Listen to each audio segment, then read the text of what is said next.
Hey everybody, this is Drew, This is Brian. And this is Blake. and you're listening to the Lock, Stock, and Two Smoking Controllers podcast.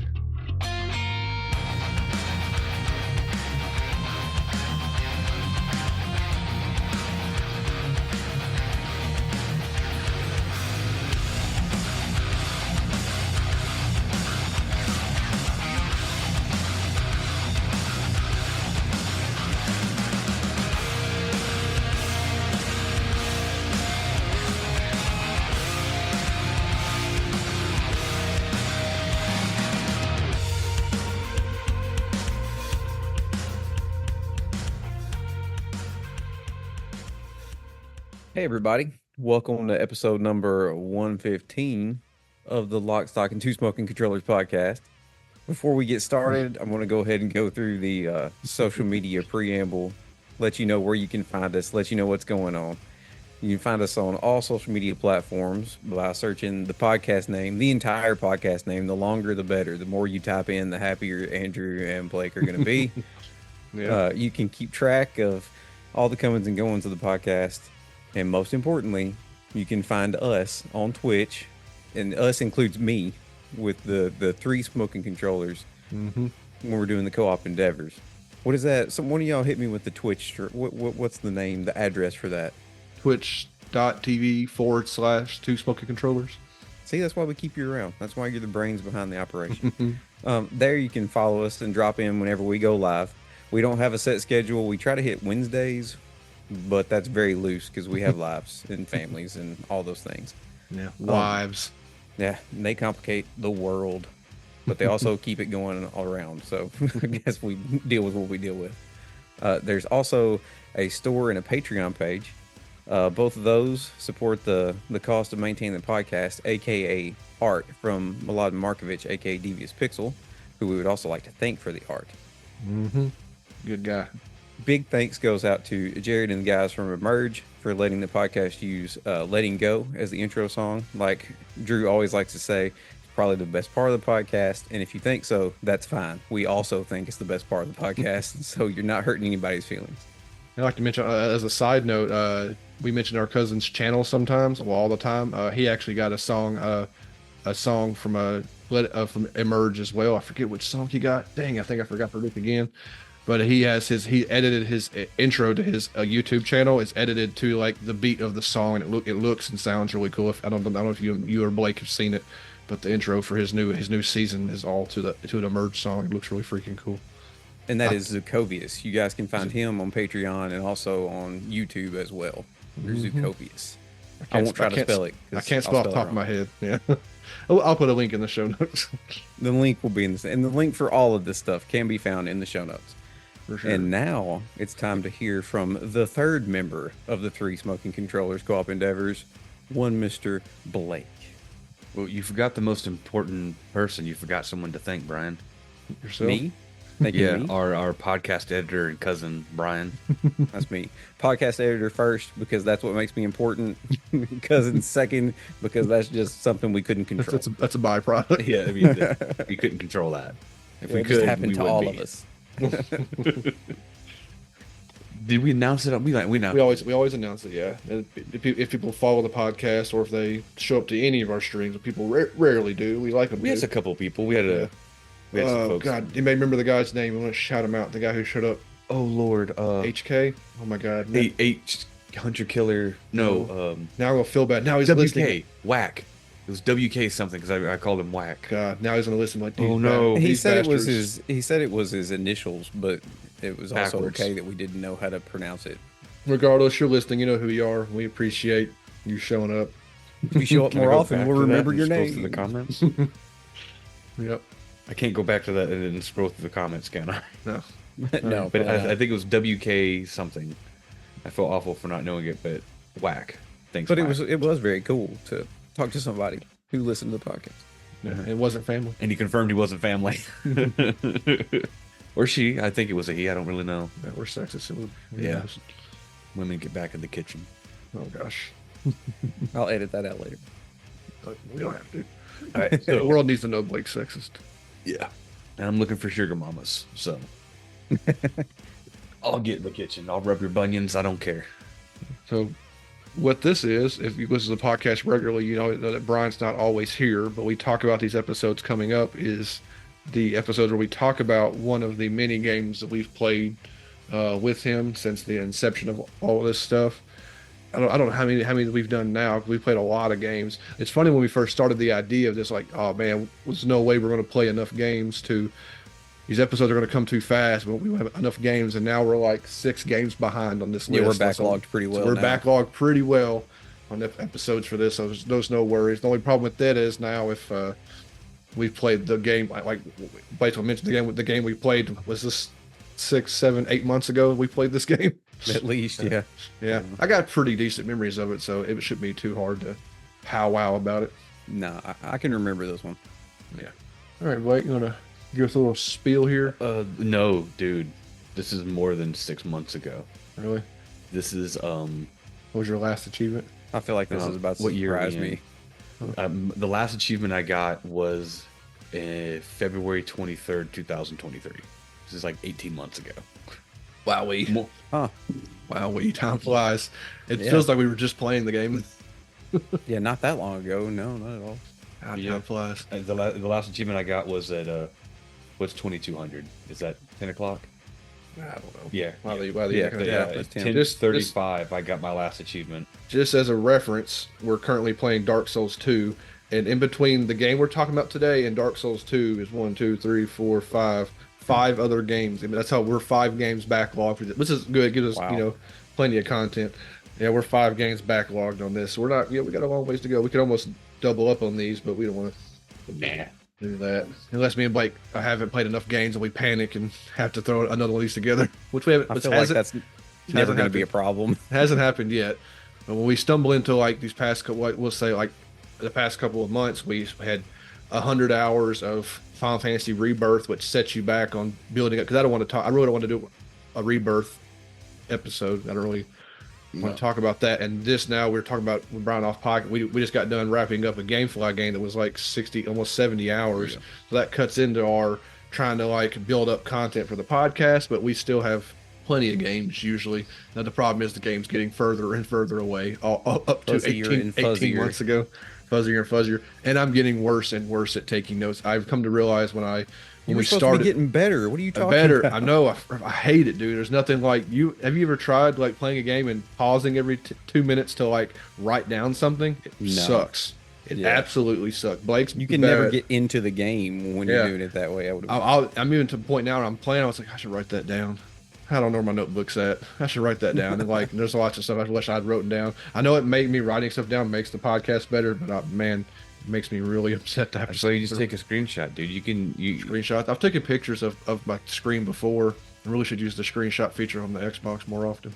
I used to record things, and then I could record. I did before. I took recordings of Yakuza and stuff, and then I was able to like capture them from the Xbox app and then share them to our podcast social media. Should do that more often. Mm-hmm. It's good gaming content. I think I shared the one where there's a Yakuza sub-story where you end up fighting a bunch of adult guys in diapers, and I did one of the heat actions where you had a pole in the ring and I jacked the pole up his butt. I mean, but it's funny because all the guys are in diapers. I think I got one that's like Majima going, well, ain't that just a swift kick in the deck? Totally off topic, totally not what we're supposed to be talking about right now, but did y'all see the announcement of the Like a Dragon Yakuza series that's live action too? Yeah, and this year, and out of nowhere, like that means they've been working on it. Yeah, like October or something. It's crazy. Yeah, I have no idea what to expect from it. Cautiously excited. Yeah, right. The problem is we're used to I don't think you play that much, Brian, yet, but we've played. Mm-hmm.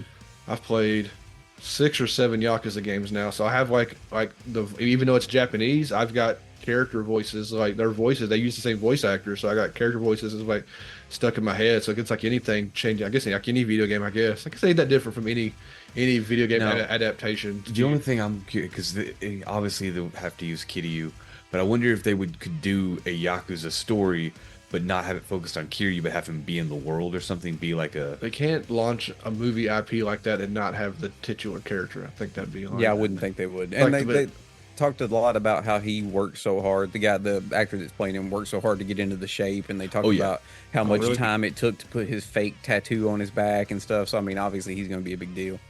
Oh yeah, I mean, because like Kiryu's a beast. Yeah, right. Yeah, I have played enough of Yakuza 0 to know that. Yeah, and that's what's cool about him is just had the Yakuza podcast. We got to talk about Anthem, but I always like Kiryu because he's not cocky, but he says things that would sound cocky from other people, but he's just speaking fact.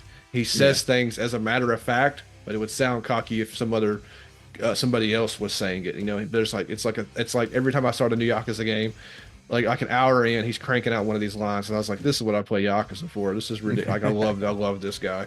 And he's like, you know, so I'm curious about the new character Ichiban, how the game's style shifts to a whole different protagonist in Like a Dragon. But anyway, this is not the freaking Yakuza Like a Dragon podcast. We did one of those podcasts we did that we covered 3 games.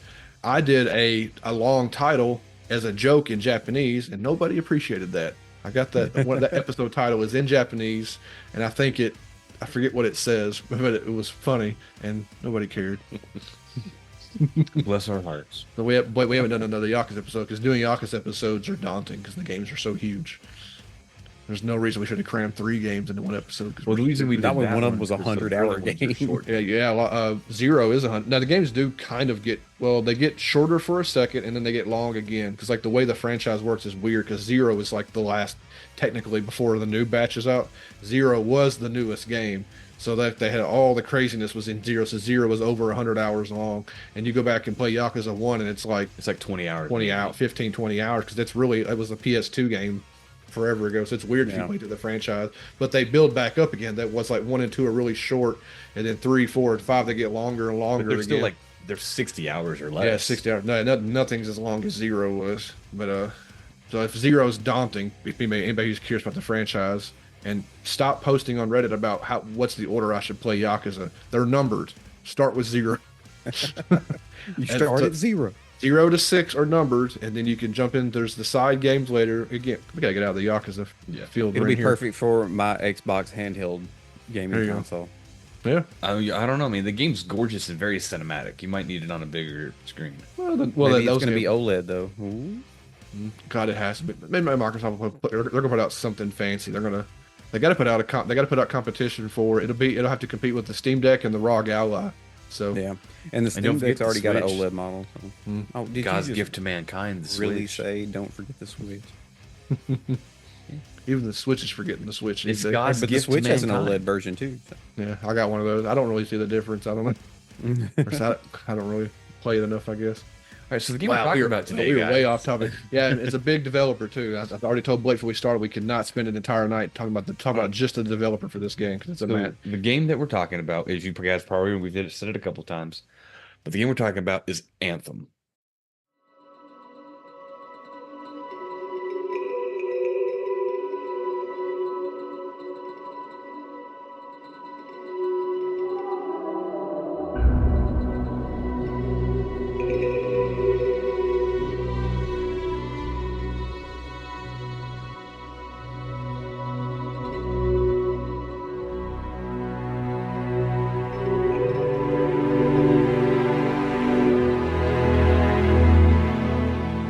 And it is developed by BioWare. Yes, BioWare. I have quite a little bit to say about them, and I'll go through. Pretty good. So again, this is BioWare post like the 2 heads leaving. Yes, because they both dipped out around Mass Effect 3, probably. I think it was Mass Effect 3 was the after. I think it did. Yeah, a part of Mass Effect 3 was like there was like 2 dudes. Now, not the 2 dudes. Well, 2 dudes kind of did make that company and made them Ray who they were. Greg. Something like that. Yeah, they're like the dudes, like the pivotal parts of what made BioWare. So I don't think they were involved with Anthem. Not that it would have saved Anthem. I think EA was planning to kill Anthem no matter what. It seems like. All right, so BioWare, the main company is based out in Edmonton, Alberta, Canada, and it was founded in 1995. And the closest data that I could find was as of 2019, they have 320 employees spread across several divisions. Now, those divisions shrink and grow kind of rapidly. But just real quick, there was and currently still is BioWare Austin.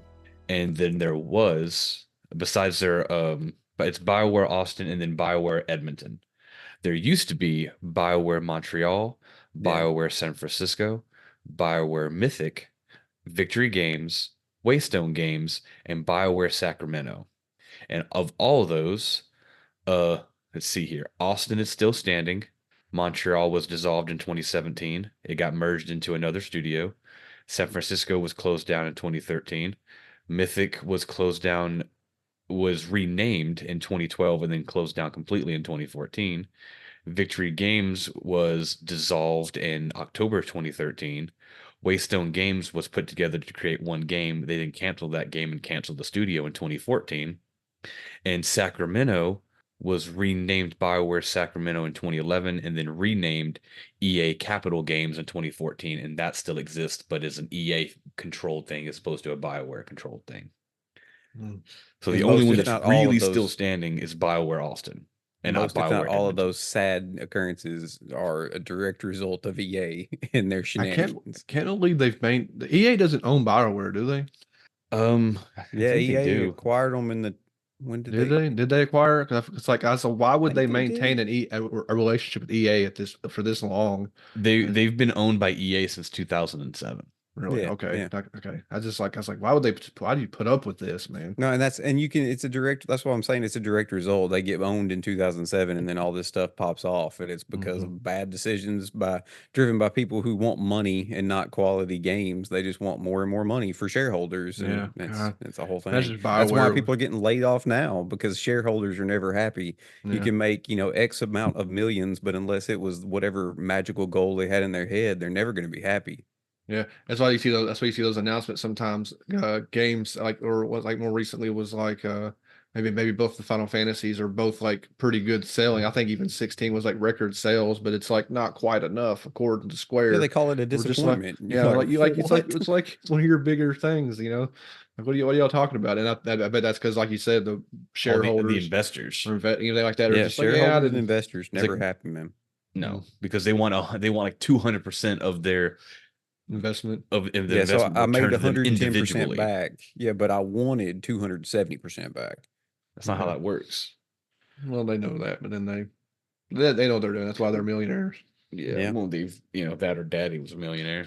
That's the thing. They don't care. They just want more money in their pockets. They're not worried about the product Yeah, they're just putting out. not just BioWare was a part of it. Even now, people acquiring between Microsoft buying basically everybody, and then even Sony. I mean, I'm not the biggest fan of how Sony handles business, but even Sony would be better than EA. You know, Yeah, there's almost nothing worse. BioWare it'd be a whole different place right now if it wasn't owned by EA.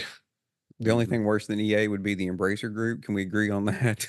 Yeah. You edited the podcast where Blake hadn't heard of Embracer Group before.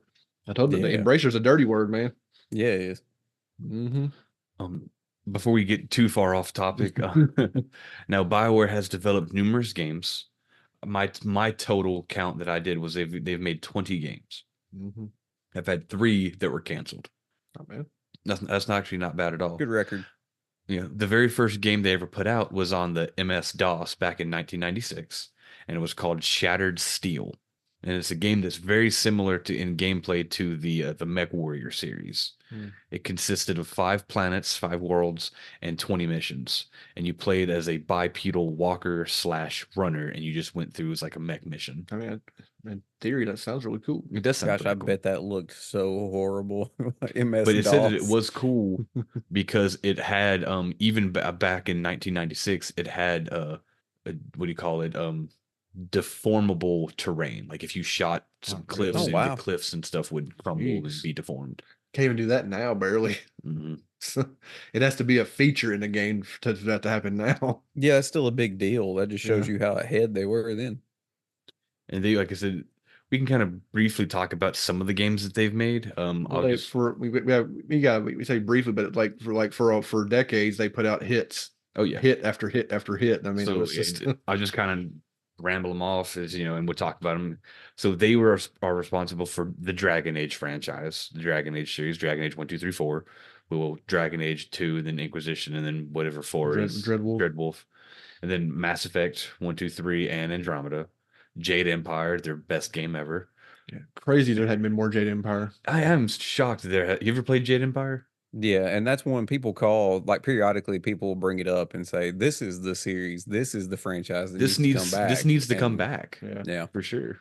Yeah, hey, how you have 4 about to have a 5, about they're working on a 5th Mass Effect and like you said a 4th or 5th Dragon Age. You can't crank out another Jade Empire. Come on. Yeah. And on top of that, you have they're responsible for KOTOR 1 and KOTOR Online. And that's Knights of the Old Republic.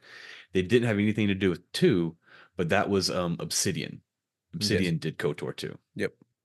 Some people say 2. I didn't really play 2. I played through 1 way back in the day on the first Xbox. Some people say 2 is actually better, but I think it's a matter of whichever one you happen to play first, I guess. I've heard mixed stuff on both of them. And then we've spoken about BioWare kind of briefly too, is when we did the episode, I think it was 105, we did Grounded. BioWare is responsible for Grounded. No, that's Obsidian. That's Obsidian. Okay, that's why the note's in there. My bad.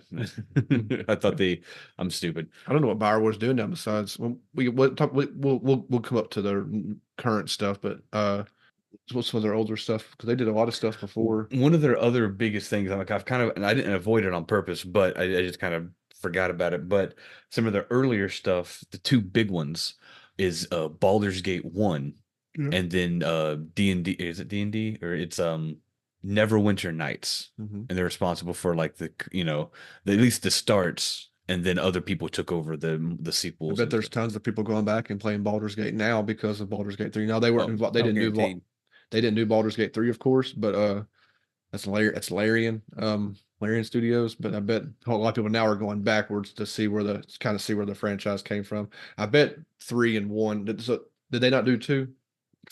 Did they do Baldur's Gate 1 and 2, or just 1? I just see Baldur's Gate 1 and Neverwinter Nights. Okay. I thought they did 1 and 2, I guess. But I bet those games aren't even comparable at this point, because Baldur's Gate 3 is so freaking huge. They also did Sonic Chronicles: The Dark Brotherhood for Nintendo DS. We have a copy of that, and people say it's like one of the freaking coolest Sonic games that ever came. It's It's RPG, like a turn-based RPG, of course, but they say for BioWare fashion, it's supposed to be like the writing is like legit. Like this is like one of the coolest Sonic games. We have a copy. Just hadn't even freaking played it. Like sitting in a freaking drawer in my room. That's like the only RPG entry, and that's it. Yeah, and Sonic, yeah, for sure. Mm-hmm. I need to play that. It'll be on the podcast one of these years. Kind of whip it out sometime.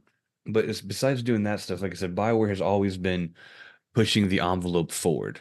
For storytelling. That's storytelling, as well as that is from 1998 to 2001. They're one of the few companies that had developed in-house engines for multiple games and stuff. Yeah. So, like I said, just kind of briefly, their earliest one was called the Infinity Engine, and it was created for Baldur's Gate and the Neverwinter Nights. So it was like the 2D, really awesome engine. Yeah, PC RPGs. And they would give that over to Black Isle, who eventually became Obsidian. And then the enhanced version of the Infinity Engine is called the Aurora Engine. And then that would go on to do Neverwinter Nights, its expansions, and allowed them to do full 3D environments, lights, shadow, and surround sound. And then it kind of just keeps upgrading and building on itself. After the Aurora Engine, there's something called the Electron Engine, and that was for Neverwinter Nights 2, its 3 expansions, as well as, this is kind of cool, CD Projekt Red used the Electron Engine when they did Witcher 1.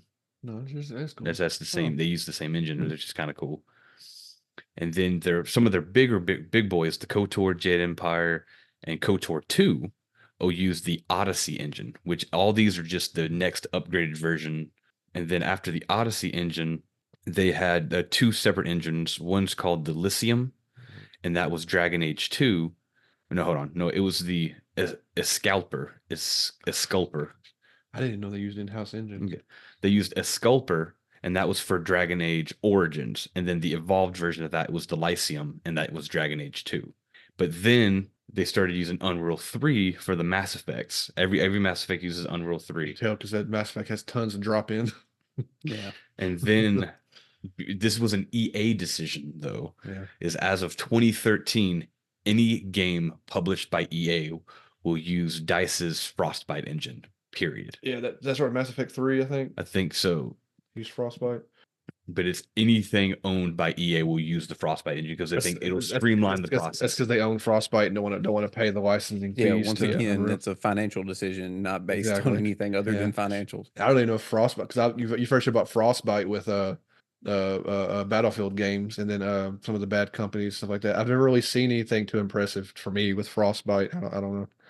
But one last thing, one of the cool things is, because there's some weird thing, is that Obsidian still owns partial rights to the Aurora engine, and they actually kept it. BioWare? No, Obsidian. Oh. Obsidian still owns partial rights to the Aurora engine from whatever deal they made back in the day. Oh, okay. And so they did an upgraded engine, and they actually used that engine in Grounded, and it's now they now called it the Beamdog engine, and that was in 2012. But its core construct is the Aurora engine. They just built upon it. It's crazy. And they use the same core engine. And we mentioned it a couple of times in the podcast. Having your own in-house engine is incredibly rare.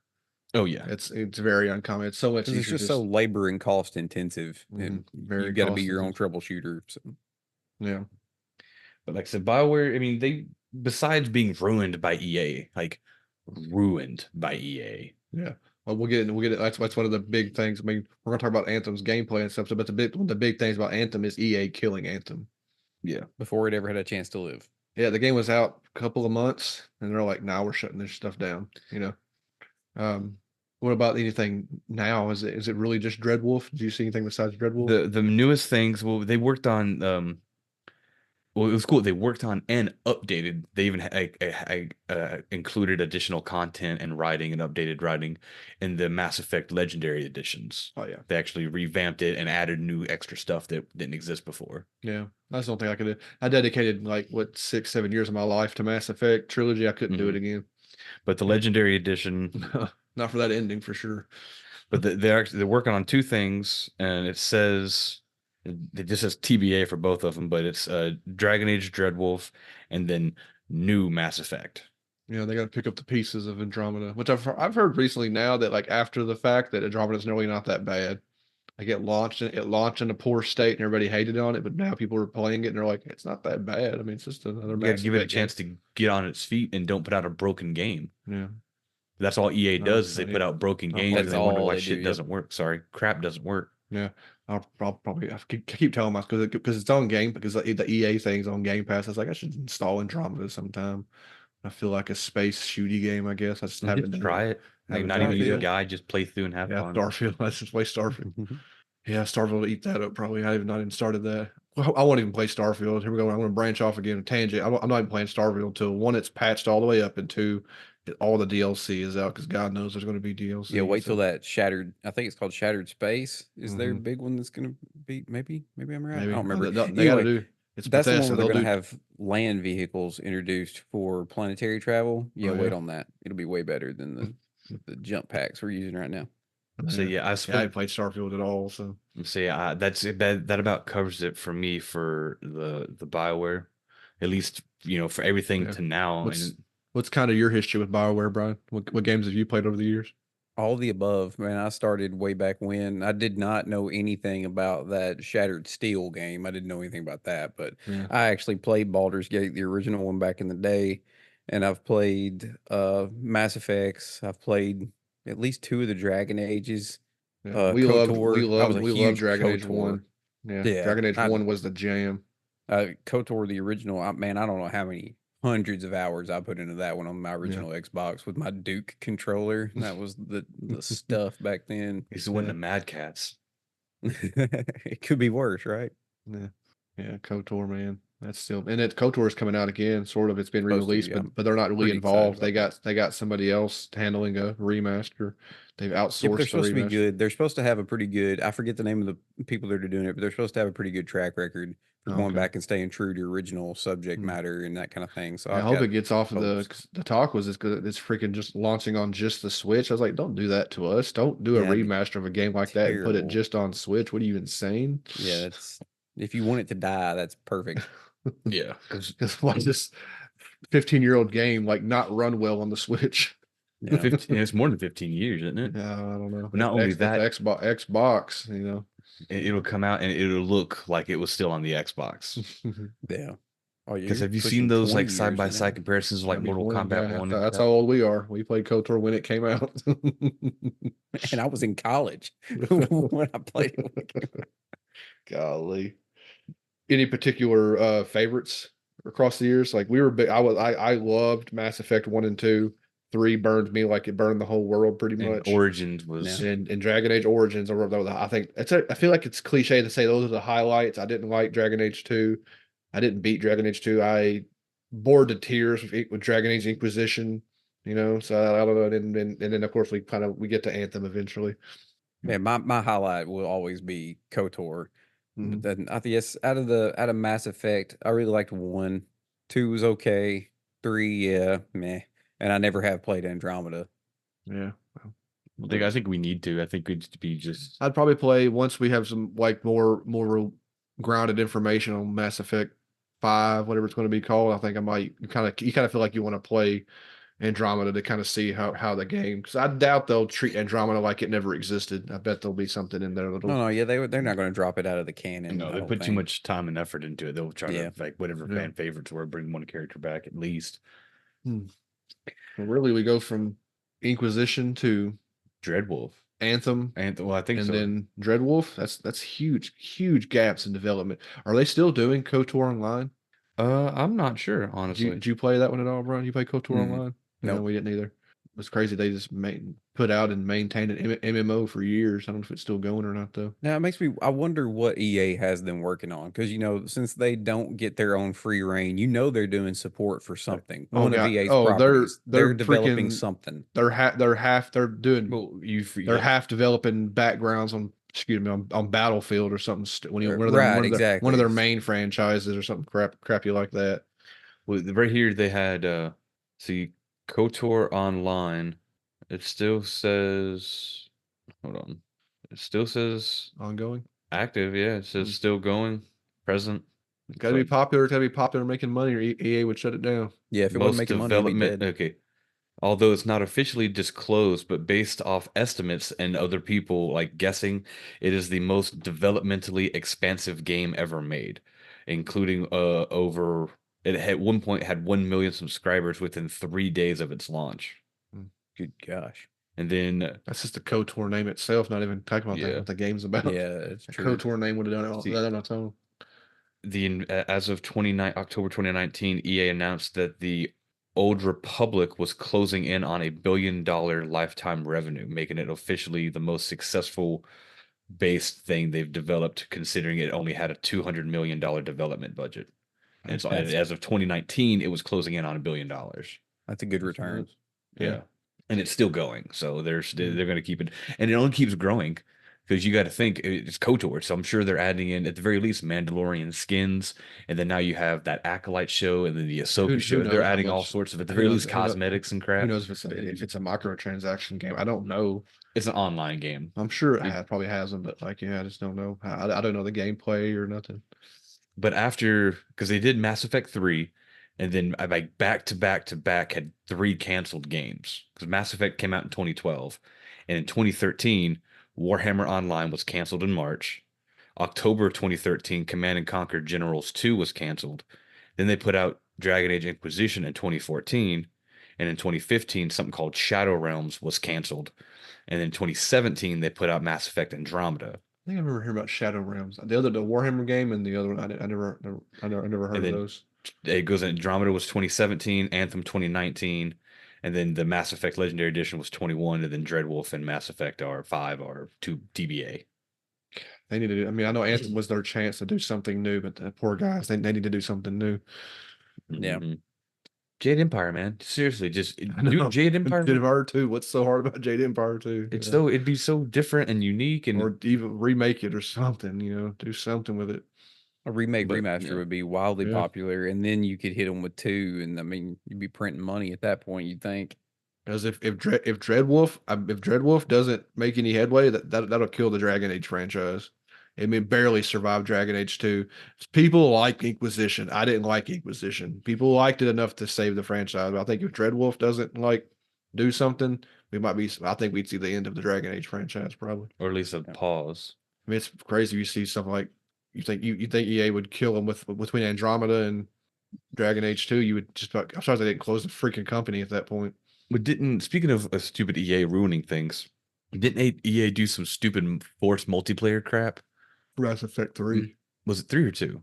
3. It was We 3. had the ongoing war thing in the background. That didn't really matter. We didn't do anything. They also patched it out later, apparently. Oh, they They did. patched in. They patched in that you can do the stuff with that. You get the long line was still there, but they patched in another way to get the stuff to do it without playing online. Oh, there you go. Because I'm Yeah. sure not enough people were playing it anymore. Yeah, Because I too think many we people tried it and it was complained. kind of cool. But you're like, at the end of the day, this is just worthless because I can did most of this stuff in game by just playing the game.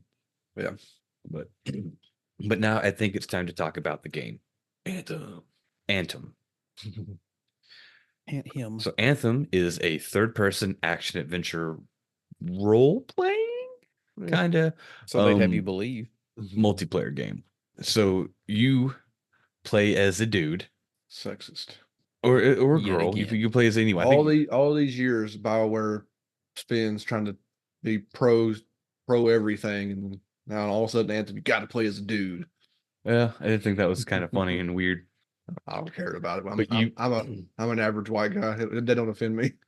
The game it came out to mixed reviews, like Yeah. it really did. But the one thing that everybody and their mom agrees on, the Which one? opening, just a phenomenal The like opening prologue, and then like chapter 1 of the game is really after good. after the prologue mission, nothing like that in the game ever happens again. until the Never last again. mission. Yeah, until maybe like the last mission, like the cinematic nature, the BioWareness of the opening, it never happens. Like you just like it's just the game, just like now we're not doing that no more. I mean, you can just see where the support fell off. You know, they Yeah. had such a good start and they had the foundation and then just got tanked from the go. Mm-hmm. And like once after that opening, you come back and like there's a big time jump, and you're what's called a freelancer, which you're a gentleman or an individual who what I don't even know what you call it. Pilot. Wares, You pilot. yeah, you pilot these little mech suits called javelins, Mm-hmm. and you have 4 classes. There is the ranger, the colossus, the interceptor, and the storm. And they all kind of go along with like certain RPG things. Mhm. You got the ranger, who is like your all around kind of gunner, your colossus, which is your tank, your interceptor, which is your rogue, and the storm, which is your mage. I spent like eventually, if you play long enough, you can unlock every mech. But at the beginning of the game, you pick one, and you're stuck with it for a long Like time. every like 5 or 10 levels, you Yeah. could unlock another one, something like that. Yeah, that And sounds right. I played with all of them, but I majority of the time stayed as the storm. I liked how I think it I played. started with the regular With the regular ranger. javelin. I think I ended up landing on that big one, man. The big one had like the best Yeah. weapons. Had some really cool. And Would you then which one? I was the interceptor. I think I Yeah. went the interceptor. You like the little blades and slashing at folk. They're all cool. They all got their own little different parts to them. I think I ended up landing on the Colossus guy, the Gatling guns and stuff. Man, Because that was also when we could have 4 weapons equipped. You had your bumpers, and then Triggers. your actual triggers, and you could do that with everything too. But for my mage, it was like, ooh, I would cast my ultimate with one hand, and the other one was like a rapid fire, like ice bullets, and then my offhand. Yeah. But you had full use of all 4. You could hit all 4 and just like Mhm. just unleash hell. Yeah. So one of the main places you hang out is the little what's the little hub town called? Fort Tarsus. Tarsus. Fort Tarsus, and that's where you would normally. It's like any other BioWare game, like the Dragon Ages that have a camp, or the Mass Effect where you have the Normandy or something like that. It's the place you go to, like it's where there's a lot of talking in the field, I guess, too. This is where you meet people and have your conversations and Form your relationships. but there's no depth to it like there is in the Mass Effect or Dragon. There's no like. Well, there's some depth because there are storylines and stuff. You're not making decisions on characters and changing the plot. No. It's not that kind of BioWare game. And There's no it's romance features or absolutely anything. Yeah, not no romantic. romance. Yeah, No absolutely romance at all. It's a loveless game. But For so many reasons. the factions are all people who are a former part of your military. You have the Sentinels, the Corvus, the Ciphers, and then the Arcanists. Mm-hmm. Each one has a different role that they play for the world building. You know, ciphers were these people who could detect. Well, the main thing, the core thing of the game is you're on this planet and because you're following this thing called the whole point of the game is called the Anthem of Creation. It's this song that exists in the universe that's basically supposed, according to the ciphers, it's a song from the great deity, and it's the song is just everlasting, and it just going out and just like it's space is infinite. It just goes on forever, and it's constantly creating things in its wake. And you found a place that was emanating with it, and you're supposed to try to harvest this anthem of creation to create more worlds, more life. Yeah, it's confusing. Like there's a massive amount of it's really cool because there's a really good story there. Mm-hmm. Like there's a great world building. BioWare is phenomenal when it What comes they're to known for.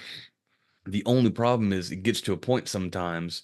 The whole game is 100% voice acted. The voice, as far as I can remember, it's voice acted really well. But then it gets to a point where it's just verbal diarrhea. It's just people going, hey, hey, hey, exposition, exposition, exposition, exposition, exposition. And I'm just like, man, do you have a personality?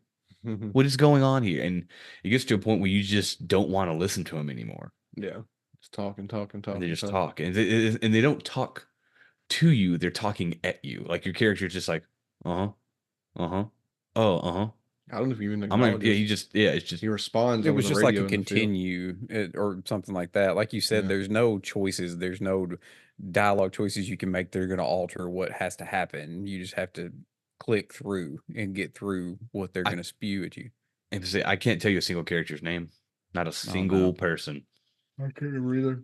And when Because even most of them are just telling you little bits about the world, and then they're feeding you your checklist of quests to go do. And that's I think we'll get into like that's where the game um, got a lot of hate for is mission structure and mission variety. there are a total of 3 different types of missions. Oof, it's not a lot. Yeah, he only said 3. That's right. He only Trace. said 3. Un, deux, trois. Yeah. Menage a trois for the. You have critical objectives, which were the main story. Yeah, and never as cool as never as good as the opening. But Never. It's just more talking during these. And then you have agent quests, which were side quests given to you by the factions in the facility. Yeah. Depending on how you get relationships and stuff with them, the higher it is, they would give you more missions.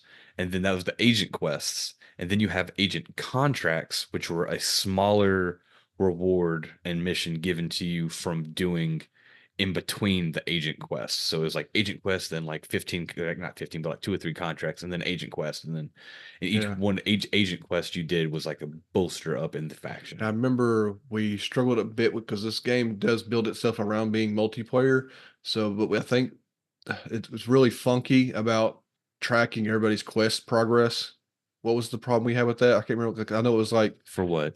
and like it was remember like we'd have like remember me and Brian would do like a quest, and when the next night we would play and you had your quest, even though you were there, your quest wasn't checked off, so we had to go You had like, to talk redo a to quest people. again. Yeah, That's what we figured out I was you had didn't- the dialogue. If you didn't talk to certain people and you didn't progress through certain dialogue choices, regardless of the fact that you'd done the quest once or even twice, until you talked to those people, it was not available for you. And so we'd have to go back and do it a third or a fourth time. Because we got to the point that we would do a mission, come back to base, and all of us would make sure we talk to everybody. Mhm. skipping every pretty Half much the by the dialogue. end. It took us a every- while. Don't forget, line of it took us a couple of sittings to figure that out. There was lots of days we were scrolling through our thing, everybody's little list of missions, like this one's checked off for me, not for me. Okay, let's do it again. We were taking notes at one point. We were writing down the paper names. notes, Yeah. notes of missions, trying to figure out what is going on.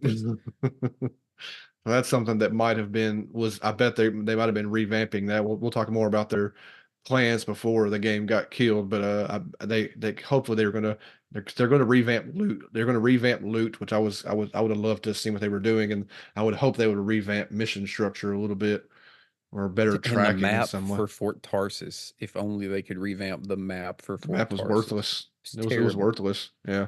Granted, thankfully Fort Tarsus wasn't big enough. Like I mean, it was bigger than like the Normandy, and probably maybe a little bigger than any of your Dragon Age camp. Well, the Dragon Age 3 little thing was kind of big, but I mean, at least Fort Tarsus wasn't that the castle you get in Dragon Age. And you could expand it. You don't really expand Fort Tarsus is Tarsus insane. The was whole kinda this it. whole game. You We did open a it. gate. You open a gate at one At some point point, yeah. to make it There's into more a different people. section. Yeah, but at least it's not that big. But still, sometimes you have somebody marked on your map and you couldn't figure out how to get to them even by looking at the map. Because it did have some verticality, and you weren't sure. Some Yeah. stairs and stuff like that. They'd be on but, a different level, and the level would be right behind you, but you had to go like 3 blocks down, 2 blocks over, then back yeah, up some and stairs down a hallway.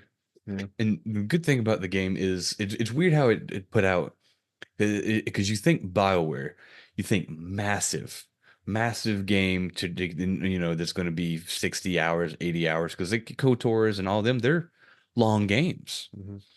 Now I'm looking here, and I compared it to my TA as well to double check. I'm gonna pull up my TA. But it says that if you focus on strictly just the main story, you can get through the entirety of Anthem in about 14 hours. But crazy. if you're a completionist and you want to do everything, you can tend to knock it out in about 50 to 60. So my thing, we did beat the story, which we'll get into. As my whole total time for according to TA is 17 hours and 53 minutes. That's playing, and we clicked on. We wanted to do it all. We clicked on every little mission that popped up. We talked to all the people, and we did all the little missions, and that's 17 hours. Yeah, mine says 21 hours and 58 minutes. 33% of the achievements that we were not unlocking achievements. I got 12, yeah, because there's a lot of them that looks like it says like some of them are challenge based, like use this mech, use this exosuit, and you do this challenge. Because there's like handgun challenge, Dang, I didn't assault rifle challenge, all the auto- challenges. I got some completing some people's stories I didn't get apparently. Oh, Yeah, no, there's a we're going bunch back that- to Anthem, everybody. No, there's too many. Majority of these achievements are freaking challenges, which would be just farming out each freaking gun type. I'm not doing that. But anyway, Yeah. 17 hours to like for us to beat it. To generally like try. We were playing through it to to experience the game. So that's not 17. That's short for a BioWare game. That's for sure. Yeah, But for sure. what it was supposed to be, what the game was supposed to be though, was it supposed to be live service? I don't know if they were going for live service for Anthem. Was that the plan? I don't know, but I have a thing here that so the game came out February 22nd, 2019. And then they ceased development on it in February of 2021. So only had 2 years. Still a lot of time though, huh? Yeah, it I seems thought like I didn't realize they had that much time. 2 years, yeah. Well, it says right here, this is a quote that says that 4 years into the development cycle, the developments expressed massive concern that Anthem was nowhere close to the final production stages that they had spoken about in their internal meetings. And it said it faced similar issues with poor management of the project that happened in similar cases such as Dragon Age Inquisition and Mass Effect Andromeda. As what happened is the decision makers, the people who were responsible for making decisions, made very few concrete decisions. Everything was like, oh, we'll see. Let's see how this goes. Let's see how this goes. Oh, I don't know. And they were so wishy-washy about just putting their foot down. It's like, we're going to do this. But they were testing the waters and changing stuff constantly based off like user polls and internet. And people don't care about this. Go ahead and drop that and start working on this. People care about that. And they were just following other games. And they didn't have an actual vision for what they wanted for the game. You can see that a bit. Though Anthem does feel like a complete game, like gameplay wise, and some of the mechanics and stuff like that about it it's missing something. Like I don't really know what. I don't know. Like I don't know, because like we talk about how the graphics and stuff, like the game looks still now even looks we played The game was beautiful. Game looks incredible. We'll have to spend a couple minutes talking about people always had to rave about the control of the javelins. Yes, it's perfect. Like something It's about great. It's amazing. Like I was never flying in a javelin where I was never had any problem flying where I wanted to go. No, Like you have to, like somehow the way they worked out the controls and the feeling, like that is so good that it should be like BioWare should hold on to that code and put it into another game, because like it's so Iron Man. so The great. next people that I put out know. an Iron Man game need that. Just it can't- carbon yeah. copy it over. Yeah, there's no reason not to. That's no reason. Like that's how they could take this exact same story, or not exact, but this exact same. I have right here notes for my personal opinion, but the perfect thing they could do is two perfectly games that could run the way this system works with the locomotion of your character. Because we didn't even mention, because you do 3 terrains. You got land, air, and water, and it is seamless. Oh man, nothing Absolutely like flying seamless. down and like Diving flying into the into water. water. Yeah, it's so smooth. Yeah. Like I will praise praise to the high heavens of whomever is listening about the locomotion and playability of the game. Now the missions and stuff repeated very Yeah. often, and you were constantly Flying fighting to the your same. flying to the next pile of enemies to shoot, and fly to this next pile of enemies to shoot. But the flying, getting there was always the high fun. point. Amazing. Yeah, and the map was beautiful yet generic. Like you were never like you fly around like everything looks like it's so pretty, but you're never like it's not that many like really the landmarks are like junky factories and other random stuff like that. You're not really finding anything super. I wasn't flying around like, ooh, I want to. It's not like an RPG where I'm walking around like, ooh, I want to go in those ruins. Something about I think we talked about it. Something about flying, like flying through the map. I didn't ever feel like I never wanted to like you're looking down Yeah, and let me land and look let at me stuff. go No, I land. want to fly I want to around. fly. I don't want to be on the ground. There's Yeah. like no point in the game where you're like walking around exploring something. Like you're always in the air as soon as possible. And it was cool because you sprint, run, and like double tap. You just double tapped A to jump, and it's just There you go. You occasionally, one thing that was dumb, occasionally you had to land to let your boosters. You'd But they did- overheat, yeah. the But you could overheating fly through water. over water and through waterfalls would cool you down. So that was Yeah. fun too. Yeah. I did like that. But the two things that I think would be perfect was they could do, like you said, you already said they could do an Iron Man game, but do like the Armor Wars storyline and do all the different mocks and all the different Yeah. Hulkbusters and every different version, because there's so many different versions, but they have similar locomotions, kind of break it down. Or for me, it's because I'm a huge fan of it, but Guyver, bio boosted armor Guyver. Is there ever a flying Guyver? Nope, well, there's a bunch of different types though. Like the only thing you know about is the movie, but the anime and manga, there's multiple different types, and they got different abilities and Yeah. stuff like that. So that could be get 4 different Guyvers and just have an amazing multiplayer Guyver game, and you go kill Zoanoids. Yeah. I would play the heck out of that. Yeah, it's just crazy that they're not making an Iron Man game. They're making a not BioWare, are they? But somebody EA is making a Star Wars game, and Disney owns Star Wars and Marvel, so why not hand off that Iron Man license? I don't even like Iron Man that much, but I would dabble because if it If flew it that well, played A like this with the Mandalorian locomotion. game with this locomotion from Yeah, Anthem would come be on. awesome. That'd be great. Would Yeah, lend exactly. itself well to that too. golly, that's an easy sell. I actually like Well, Mandalorian. Yeah, yeah. Well, I mean, yeah. I mean, why not reskin Anthem to be a freaking not even that specific Mandalorian, but like just a general Mandalorian bounty hunter game? Well, Come didn't on. they Yeah. do that and cancel it? Weren't they supposed to do? There was a Mandalorian game that got canceled. I don't know if Well, it was like a Boba Fett I don't know game. I don't know if it was EA or not, but that's not the point. Like, yeah, I mean, we'd probably just as like, oh, we're playing the Mandalorian game, and all you do is fly places and shoot stuff. I'm like, oh, yeah, That's so- pretty much all Mandalorians do.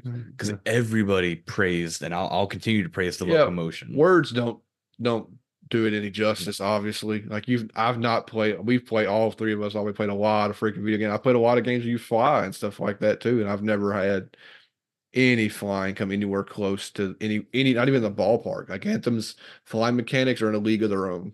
Like you said, It's you always the felt shining. in control and you never felt like you were doing anything that you didn't do intentionally. Yeah. And that's Yeah. a rare thing, Even- especially when even- you're talking about verticality. Even on indoor map, those indoor caves and indoor buildings, and like Yep. you can fly and you can hover and fly, and you're always. I'm never Yeah, the like hover was like you're- all you I do is was click on never- the stick, and it went to hover mode, and you could. Yeah, I was never like Yep. crashing. I was never crashing into stuff and like making a bad turn. Like you think a game with this much flying, the game is 90% flying, 95% flying, and you was like, you think at some point you're like, oh, why did The you only turn time this we way? got mad was when we went into one of those no flight zones. No and we fly got zones. grounded. That was the only It's time just we the really got stupidest mad. thing to put in that video game. Sorry, you can't fly here. What are you That's all doing? we do is fly. What are you talking? Yeah, but like I said, everybody praises the locomotion of the game and how it works. Mhm. But a lot of the negative things people talked about was because, like I said, the game is short. If you plow through the game, 14 hours. For us, was the leisure. We took our time. Yeah, That's a leisurely 17 hour. We're never rushing to any game we play together. No. it's like the 3 biggest complaints was number 1, no post game. People like the game came out and people beat it day 1 and they're like, that's it. Where's the rest of the game? Where's the rest of the game, guys? What are you doing? There was no post game when the game came out, and so people were mad about that. Which I'm okay. I don't like post games in games half the time. I was like, cool. You put out a complete idea. Well, More look at the way often it was. than not, that's Look at the when way I the lose game was interest. built, though. Oh, The yeah. game was built with multiplayer in mind. Obviously, Which it's is- very multiplayer centric. It seems like, and then a bit the way the missions were. People just handing you missions. Yeah. You would think, yeah, they were.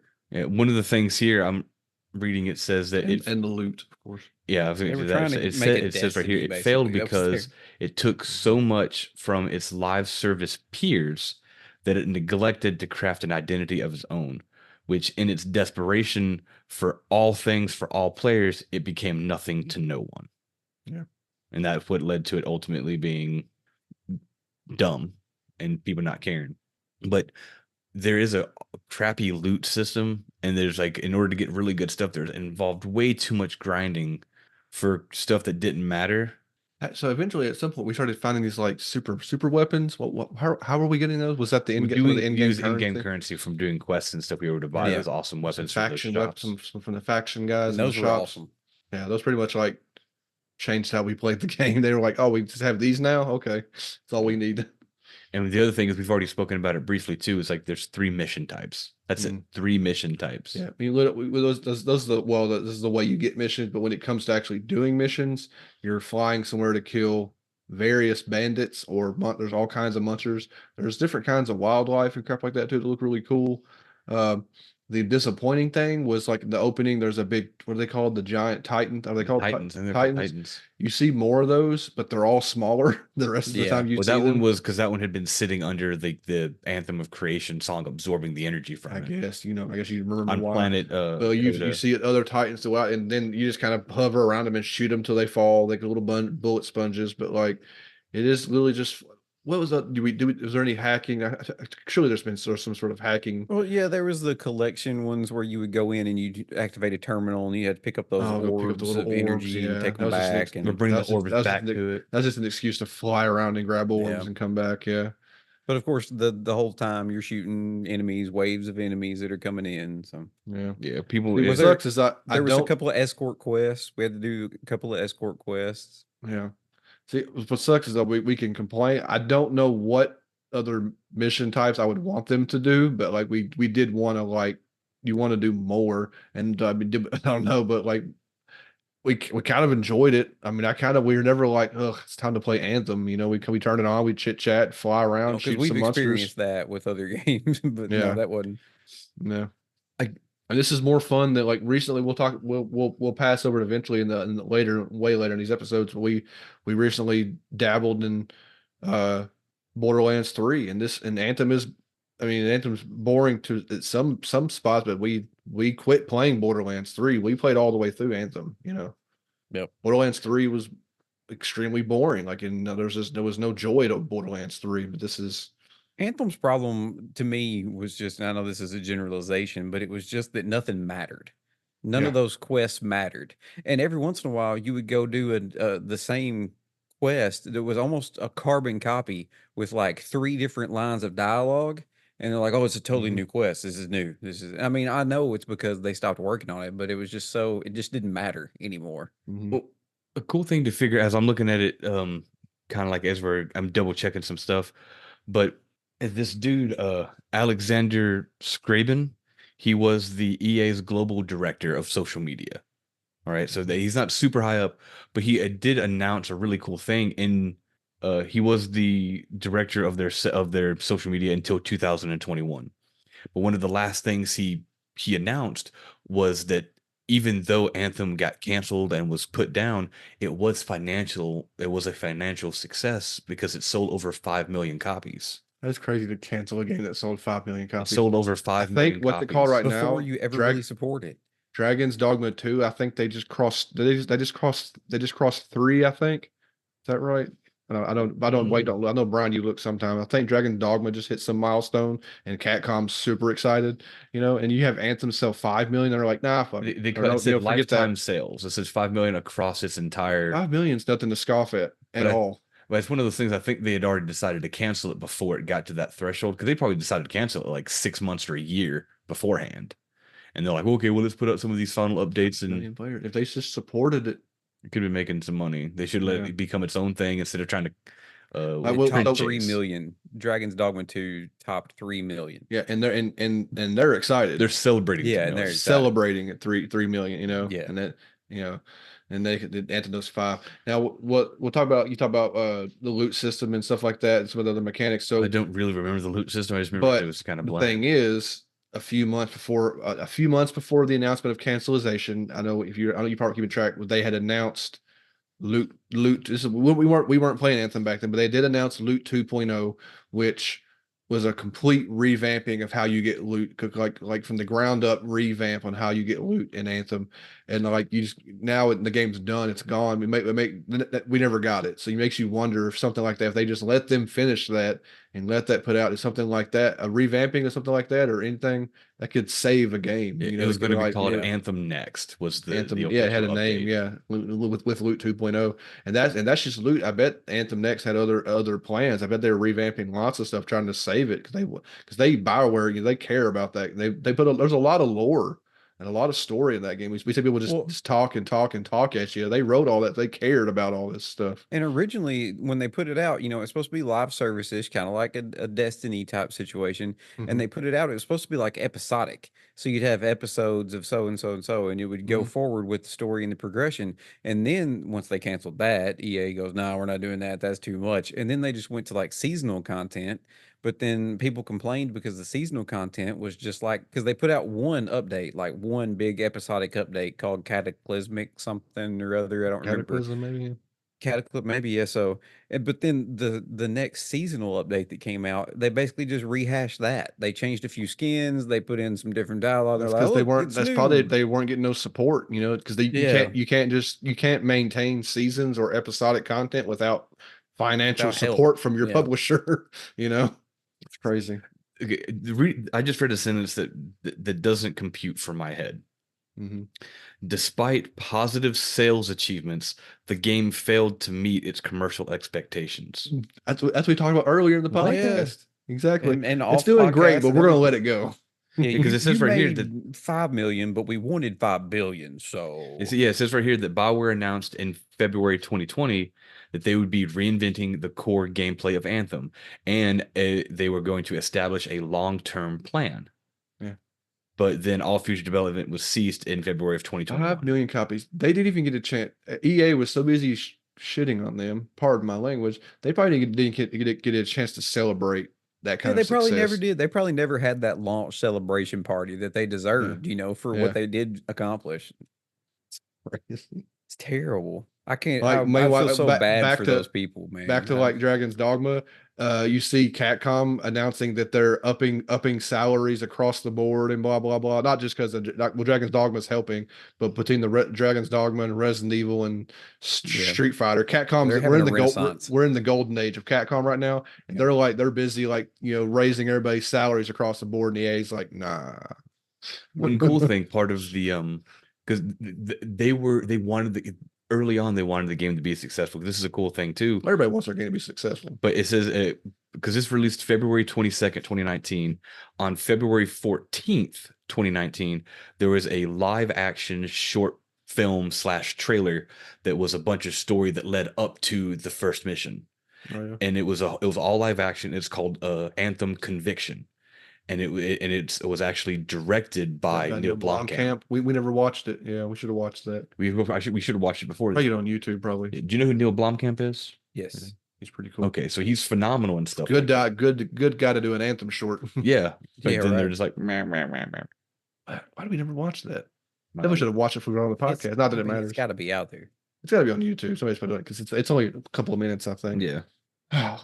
Sad tale. It's a game that had such promise, but they didn't give it a chance to flourish because they were so focused. It's EA's thing, man. I think they've already canceled the they've nipped in the bud that because Dead Space 1 remake come out and did pretty well. People love it, and they're like, "No, we're not doing 2 and 3. Yeah, it didn't make enough. Didn't make Yeah, I enough. saw We're that. not doing 2 and 3." I was like, Yep. like, come on. Successful is not good enough. We need wildly successful. Yeah. That's- And they don't have any games. It's like they're always. This is like the crap on EA pop. We don't have to. It's like everybody knows EA's Yeah. chasing what other better companies then accomplish without trying as hard as EA's trying. Like Yep. everybody else has their own smash successes. Activision's a bad company, but they've always had Call of Duty succeeds regardless of Activision's Interference. and negative impact on the industry. Like EA has Battlefield is popular. Battlefield's never been in direct. It's it's a competition with Call of Duty. I get Battlefield never Yeah, had like Call of Duty 15 numbers. years ago, it was the actual competition. Yeah, And then since then, yeah, it's the alternative. Maybe not the yeah, competition so much as the alternative. yeah, exactly. But they just chasing this stuff that they work so hard chasing it. They can't just let their creators just but it's just like create something incredible and like you just happen. Anthem, who knows if Anthem could have been another Destiny? Like I don't know, chasing Destiny or chasing. I think we mentioned off podcast. Another developer chasing Overwatch, like just chasing something like that. You Yeah, you that never Concord. you Conquer. You're never going to get that. Stop. Just like let your artists of your game Have a developers make unique something. idea. Just make something. Make something that There is matters. nothing else like Anthem. No, right. Like the way it looks and the way the world, like and the mech stuff, like it could have stood out and been its own thing, and you just like who knows, man. I mean, just to quote TLC, man, don't go chasing waterfalls. Well, you want to chase Unless you're waterfalls in overheating. Anthem. Yeah, unless you're If overheating. you're overheating, you need to chase that waterfall. Fly But through like that the shit. fact that the EA they don't trend set. They Oh no, they're chase constantly trends. chasing. Yeah, they're Chasing. reactionary instead of trying to actually plan and get out there and take a chance. They're not going to Exactly. take a chance unless they're just not going to take a chance. There is no unless. They're never They're going to not take that big gonna- risk. It's a miracle they made a Dead Space remake. I don't know Yeah. I don't know how they did that. I They're the do ones that dismantled Visceral to begin with. I do want to shine the light because on some of the people who were involved with some of the behind the scenes things Yeah. and just kind of highlight them. Our director of the game, well, there's of course the game because it has 4 directors. It has an IP director, performance director, executive creative director, and then the overall director, which is a dude named John Warner. Mhm. And unfortunately, this is the only game he's done, and I don't think EA will probably never let him get another chance. Or he'll quit. I mean, he'll quit. You get burned like that, you quit. Why do you think the other guys left BioWare? Exactly. Right. And the Yeah. game, it has 7 writers. 1, 2, 3, 4, A lot of 5, talking. 6, 7. Yeah. Well, it has 6 writers, but one of them is the narrative director and then the narrative writer. Mm-hmm. And every single one of them are alums from BioWare. Oh, really? So Every they single got- one of these people, Okay. one of them has worked on every BioWare game. Wow. Anthem, Andromeda, KOTOR, Inquisition. Well, not every. This is it started with Inquisition, then KOTOR, Andromeda, and Anthem. Well, that's not old school then. And then you have another one here. I should say their names. This Courtney Woods. She worked on Inquisition DLC, KOTOR, Andromeda, and Anthem. Then there's a dude named Jay Watamack, and he is a weird thing. He only worked on Mass Effect DLC. Mass Effect DLC, and then Andromeda, and he was a lead writer in Anthem. Yeah, got promoted. Yeah, and then Kathleen Rosen Rootsatter, and she also only she did Mass Effect 2, KOTOR, Mass Effect 3, and Mass Effect 3's DLC, Andromeda, Anthem, and something called Star Wars Squadrons Hunted. It was a short, and she Yep. did the story for that. I played I don't Star know. Wars Squadrons. That was pretty good, actually. Then probably the strangest outlier is you have this guy named Sam Maggs, and he was the lead narrative writer and one of the lead writers. But he has the least amount to do with anything. It's his first game. This was his first game. Hmm. He did Anthem, and then he did Ratchet and Clank Rift Apart. Then he did Dungeons and Dragons Dark Alliance with our Pawafwis. Call of Duty Vanguard, something called Scavengers, Tiny Tina's that was fun, too. Wonderland, Scavengers and was actually Spider-Man pretty 2. What's Scavengers? Scavengers was like a PC. I don't know if it ever came out anything not on PC, but it was like an extraction shooter where you'd go in, you had to collect resources, and then you fought other squads, and then tried to get out with what you had. But it was like aliens on a different planet, or it might have been Earth. Can't remember. It's like a loot thing, yeah. I don't Yeah, know it was anything fun, about it, though. but it does seem to be PC. Sounds like get in and extract out. It sounds like that Hunted game we played. It's like that, except it was actually fun gameplay. Fun. Yeah, it was actually fun. Then here's a guy who's been here for a long time. His name's Drew Karpyshyn, and he's been around since damn near the beginning. Neverwinter Nights, KOTOR. He wrote the manual for KOTOR. Literally. And then he was a writer for Empire, Mass Effect, all the Mass Effect DLC, Mass Effect 2, all of their DLC, KOTOR, Online rather, and then Anthem, and then Mass Effect Legendary Edition. He had everything to do with 3, which I thought was strange. And then our final guy is a dude named John Dombrow, and he's also an outlier. This guy has like the biggest credits because he's also wrote some movies and stuff, and none of them really turned out great. But something called Deadly Swarm, another one called The Hills Run Red, which is like a loose, weak version of Hills Have Eyes. I think I've seen that. But he did Mass Effect 2 as additional writing. And then he did a DLC for Mass Effect 2 called Overlord. Then a DLC for Mass Effect 3. Actually, he did 3 DLCs for Mass Effect 3. But right here, which is kind of cool, he was a contributing writer to some of the for BioShock Infinite. And he also wrote Burial at Sea. Oh, nice. Yeah, so that's kind of cool. Yeah. And then Andromeda, Anthem, and oddly enough, the Game of Thrones Telltale game. Yeah, I'm not saying the writing in Anthem was bad. There's just a whole lot of talking when you want to be shooting stuff. It's Well, it like, should've Well, that's okay. the cheaper thing to do, the writing, when you look at it. Like when you develop the visuals and the concept art and all that stuff, it takes more time, it takes more effort, it takes more people. And I think that the writing side of it and the story development was better funded because they probably did that earlier on, Mhm. and then it's like none of the rest of the game caught up with it or maintained it or Didn't actually have a made chance it to pace it out I properly. think develop. Yeah. I think what I said, I think me or one of us said even while playing it, is I think the problem was that it was multiplayer.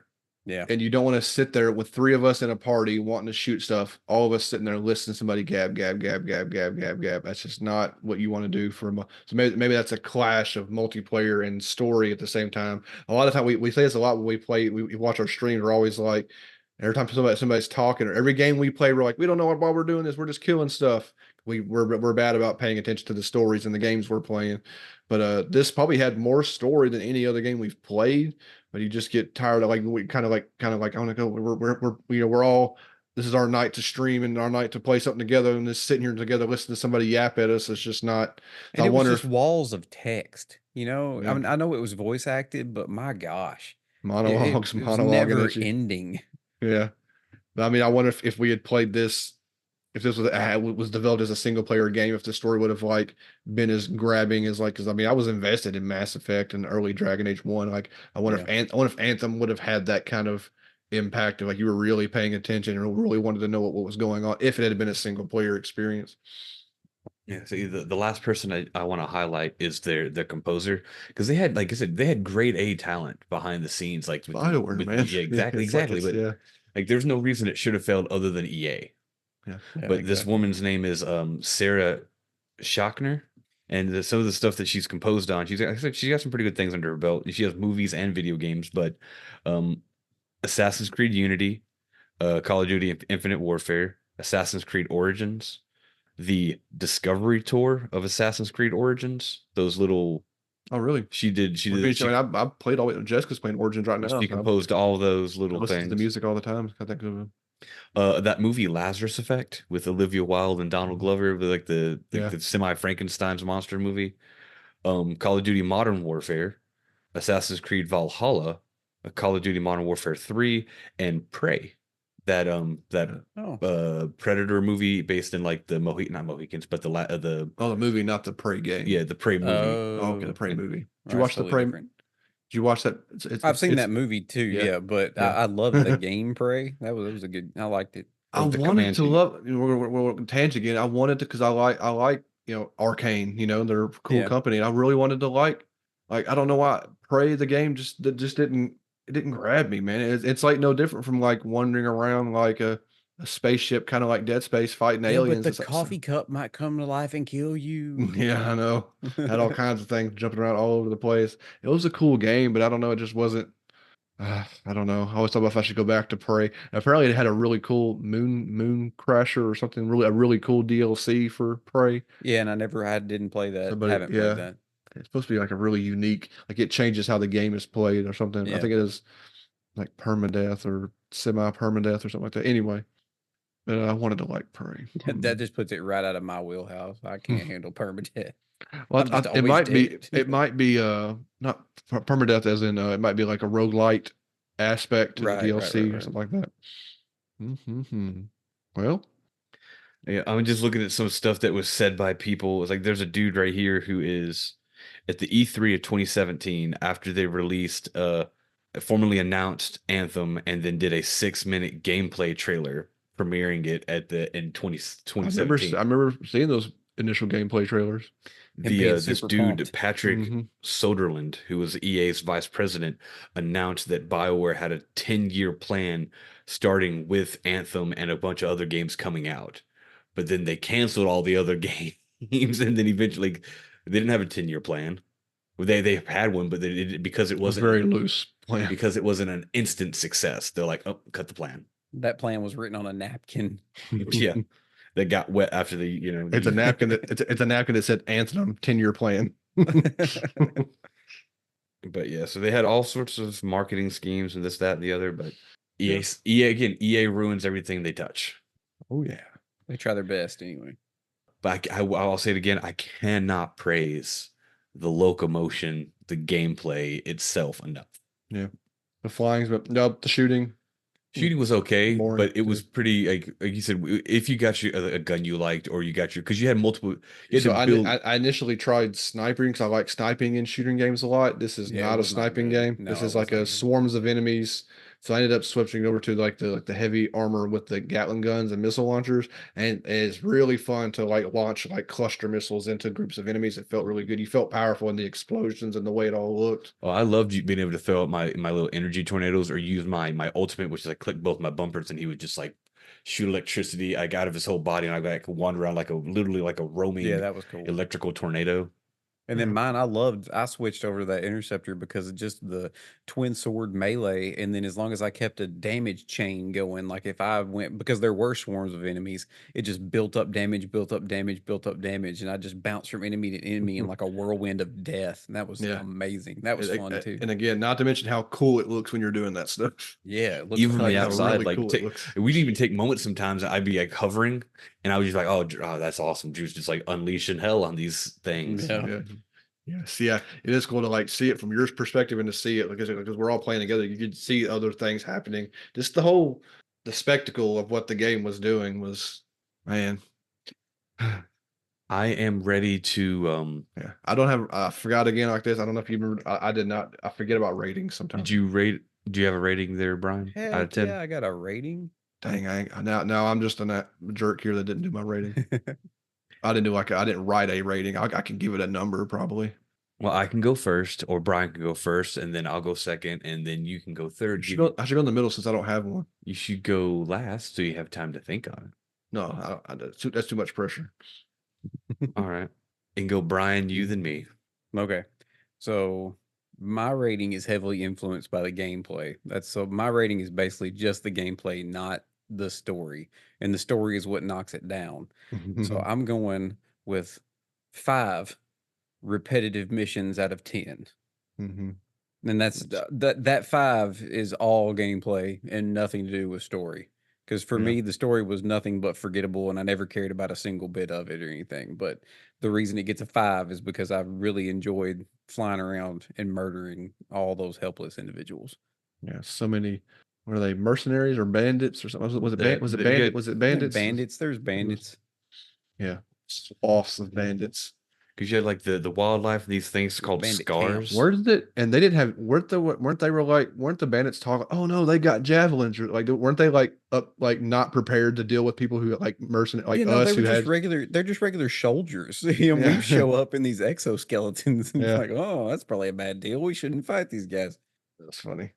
Because you had all these different types of animals and stuff, but then your main thing were Yeah, but we never had to kill the animals. Did some of the animals provided like resources, I guess? Some random resource who had piles and piles of resources, and yeah. But it actually had a decent upgrade system where you could upgrade all the different parts of your body, and it had decent cosmetics and stuff. But yeah, paint jobs and other cool stuff like that. yeah. So And again, like I said, we're back to we're probably doing back to visuals. That all the javelins that look cool as hell. and you could customize. You had like skins, and you could That's paint what them you're and saying, stuff. skins, stuff Yeah. like that. Yeah, sounded cool. Oh yeah. The sequence we didn't mention the sequence, like when you're playing the main, like the outside, when you're in this town, you're in first person, and when you go, you can actually hop into a little sequence of hopping into your javelin in first person. It did, and then it was you cool. play the javelin gameplay is done in third person. yeah. We didn't mention that. That was pretty Yeah, cool. we mentioned that crap when we're talking about it. But we're talking about enemies. there's enemy types. You have the Dominion, the Outlaws, and the Scar.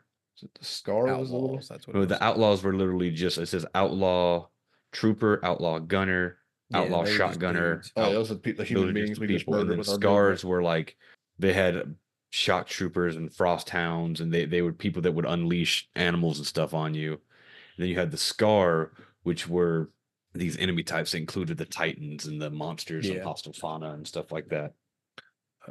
I ain't got a thing for my number for my rating. I'll go a little higher than Brian because I did have a lot of fun. It is fun to playing together and stuff like that too. So I'll go a little bit higher and give it a 6. I didn't hate. I didn't. You didn't see how he didn't hate it either. But I didn't have any like besides smidges of boredom. I get me like I think a 6. This is a solid 6. This could have been an 8 or a 9 given a year or two of more support and development and stuff like that. I mean revamping. I mean. It could have been. It could have been something. Should have been something special. It With really just should a have been. very little bit of story improvement and like making me care about it at all, yeah, it would have been a solid 8, 8.5, no problem. Mm-hmm. Because I mean, I love a good sci-fi story that's got a deep mythos that Yeah, that that's pulls kinda me my into it. jam. But Yeah, Mass Effect, man. You talking now? We talk about walls of text. Yeah, I spent dozens of hours in the Codex of Mass Effect. Yeah. Just like enthralled because it was And then how incredible. long did you spend trying to make decisions when you're faced with these decisions that you have to make and you know that Yeah. it matters and that's Yeah. what gets you. Mm-hmm. Man. all right, Well, you Blake, wrap it up there. for me, again, it's 110% to do with the gameplay, with the actual locomotion and running around in my javelin, in my exosuit, and just never getting bored with that. And just like you said, the sound effects, you sounded powerful. Yeah, Mhm. Like when you start running, mentioned music a little bit, but the sound of it It all, would yeah. gear up the had as you would good- like start sprinting. your boost sound, just the flying around, Yeah. listening to the ambience of the planet. Well, we didn't talk much about the planets. It's just it's kind of a jungly. Planet Coda. Yeah, it's extremely. We spend all the time in the air, so it's incredibly vertical planet. We spend a lot of time, but it's like jungles and waterfalls. It's awesome. It is looking. really pretty. Yeah. It was very pretty, but also very forgettable. Like Yeah, there was because nothing you- that jumped out and grabbed you. Mm-hmm. Well, you also revisit the same area Over 15 and million over. times. Yeah. Go back to this third waterfall on the left. Go back to the third waterfall on the right. It looks We just know like you the just third cleared out waterfall this on the camp, left. but clear out this camp again. They're back. Yeah, bah humbug. But so my rating is I give it 6 spell slinging storms out of 10. We're all about the same ballpark. They have the same similar. I could be persuaded to be with 6, but Yeah. Thanks, Steve. No, you be the one on the bottom. no, I'm standing strong on my 5. But Mhm. the fun I had though, the Yeah. fun we had playing the game, I give that like an 8 because we had a good time with the Yeah. game, no doubt about that. Mm-hmm. Also, we should mention that I don't think we did. Like we were playing, our main thing. We're streaming Dark Souls 2 right now. We have a lot of not so much last time. We run into a lot of server issues. Did we have connectivity issues with Anthem? I don't think we I did. don't think we did. Nope, don't remember any. And we should have. That's worth mentioning is connectivity. There's 3 of us playing a game together and not having any real issues staying connected. No lost servers. No getting dropped from games. I don't think we had anything like that. It was hard to get in. So they did make it difficult to get into the same mission together. Yeah, Because you did couldn't that. run around the town together. You're not walking around Yeah. town together. Which that was Every something Fort that Tarsus is instanced to its person. yeah. And so that would have been for a multiplayer centric game. We probably should have had a male. If it's tough because they wanted to be multiplayer and they wanted to have a story. Your character's not terribly relevant, but he has a voice actor. I feel like they could have pulled a Shepherd thing and kind of had him voiced, and then but let you kind of make a face at least that you and your friends can see your cool looking character looks like and have Tarsus can have, because when you're in Tarsus you have one dock for launching javelins. You can't be the only guy launching javelins. Why not have a bay of javelins and have you and your friends all sitting at the bay and showing look at my javelin. So if you're gonna do the You know? multiplayer, they should have like really let Yeah. me like he said, let me customize my guy. Let me wear a silly little shirt that says, Storm Runner or something like that. Yeah, just right. It's a little cosmetic for your easy character. stuff. So it wouldn't could Look at this cool shirt I bought. It says Look at my Dragon Age shirt, and like it's like Yeah, come on, right, tied in. Yeah, just like they make for fun. But yeah, but they did make it. I remember it being complicated. I don't remember the exact menu clicking, but it did make it complicated to get into the same Someone mission. had to start a mission, and then once you started the mission lobby, then you had to invite us in, or if we could find it by searching for your name, Yeah. then we could go into it. Or It sounds easy when you say it, but I remember it being it was convoluted. complicated. But then everybody had it to was ready like a up at the right 5-step. times, and Yeah. What was that, Brian? everybody had to Everybody- ready up at the right times and that kind of thing. Yeah, it was Yeah. overly complicated, but Oh well. yeah, Is that it? Anybody got anything else they want to share? Think so? I'm good. Good, Blake. I think I'm okay. Cool. With that, we'll end the episode, of course. I think Brian thanked everybody on the front end, so I'm going to skip it on the back end here. We'll talk. We're going to announce our next game. It's a game me and Blake are quite excited about. It's been a long time since we played it, of course, because we play a lot of games and they get backlogged. But we're going to talk about is there a subtitle? Is this the Miasma Chronicles? I think we should call my Okay, I wonder if there's like a subtitle. We've played a game from this developer before. We played Mutant Year Zero, which I'm pretty sure we raved about the combat system and the look of that game. Mutant Year Zero and Miasma Chronicles have similar combat systems. They're not related in any kind of way, but then both games we'll talk about a bunch. So that game looks freaking. It's like looks incredible. Like I don't understand how these small studios like this make games that look as good as this game looks. But we're pretty excited to talk about it. It's been. I hope it ain't been a year since we played Miasma Chronicles, but it was a game we enjoyed quite a bit. So that's it. We thank everybody for listening. Come if you like what you hear with us three goofy dudes talking about games, come to the streams, twitch.tv/Two Smoking Controllers. We're continuing our backwards run through the Souls franchise. We beat Dark Souls 3. We did everything in Dark Souls 3 except that one freaking dragon, which he put us down hard and heavy after but 2 nights of trying. So then we played the other games, and now we're into Dark Souls 2. But things are going relatively well. I think everybody's pretty happy. I don't know if things have clicked for Brian with Magic yet, but I think you're starting to get there now. So you're starting to land it now. Yeah. Blake's got his punching build. I'm doing I'm doing ultra great swords. We're all doing no shields. We're all maniacs. We're not running any no shield builds. We're all rolling around doing our stuff, but I think we're kind of enjoying Dark Souls 2 so far. So come hang out. It's always whether anybody's good or bad at Dark Souls. I think any Dark Souls game is a fun game to watch, and we're I don't say we're going to do it blind. We're kind of playing it blind. Blake has a bit of a guide to we don't miss important items and stuff. Yeah, that's it. So with that, we'll let you go and come to the streams. It's a lot of fun. And I want to wish everybody a good evening and good night.